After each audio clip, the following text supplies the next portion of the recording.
नमस्कार मंडळी, आजचा बेत आहे झणझणीत मिसळ पाव. तर त्यासाठी एक वाटी छान असे मोड आलेले मटकी घेतलेली आहे, धुवून घेतली. त्यामध्ये हळद, मीठ आणि पाणी घालायचं आणि व्यवस्थित शिजवून घ्यायचं. कढईमध्ये 1 चमचा तेल घातलेलं आहे. मिडियम साईजचे 2 कांदे कट करून घालायचे उभे स्लाइस मध्ये. त्यानंतर कांदा छान असा काळसर होईपर्यंत परतवून घ्यायचा. अर्धी वाटी सुकं खोबरं घालायचं. टोमॅटो उभा चिरून घातलेला आहे. 20 ते 25 लसणाच्या पाकळ्या, अर्धा इंच आलं. त्यानंतर 2 चमचे धने घातलेले आहेत. 1 चमचा जिरं, स्टार फूल घालायचं आहे एक. त्यानंतर 1 चमचा खसखस आणि 2 सुक्या मिरच्या घालायच्या.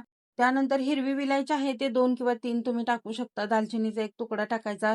मोठ्या विलायच्या 2 टाकायच्या आहेत आणि 2-4 काळी मिरी आणि 4 लवंगा घालायच्या आणि छान असं परतवून घ्यायचं. थोडी स्वच्छ धुवून घेतलेली कोथिंबीर घालायची. हे वाटण बनवून साईडला ठेवायचे. गरजेपुरतं तेल घातलेलं आहे. तेलाची क्वांटिटी तुम्ही कमी जास्त करू शकता आणि हा मसाला ह्यामध्ये टाकून व्यवस्थित परतून घ्यायचा. त्यामध्ये गरम मसाला 1 चमचा, हळद पावडर थोडीशी घालायची, धना पावडर 1 चमचा, कांदा लसूण मसाला थोडासा घालायचा गरजेपुरता आणि छान असं मिक्स करायचं. तेल सुटेपर्यंत हे वाटण म्हणजे परतवून घ्यायचं. त्यानंतर यामध्ये मोड आलेली मटकी शिजवलेली यामध्ये ओतून घेतलेली आहे आणि गरजेपुरतं पाणी घालायचं. छान अशी आपली तर्रीवाली ही मिसळ तयार झालेली आहे. रेसिपीचं पूर्ण साहित्य DM मध्ये हवे असेल तर फॉलो करा आणि कमेंट करा मिसळ.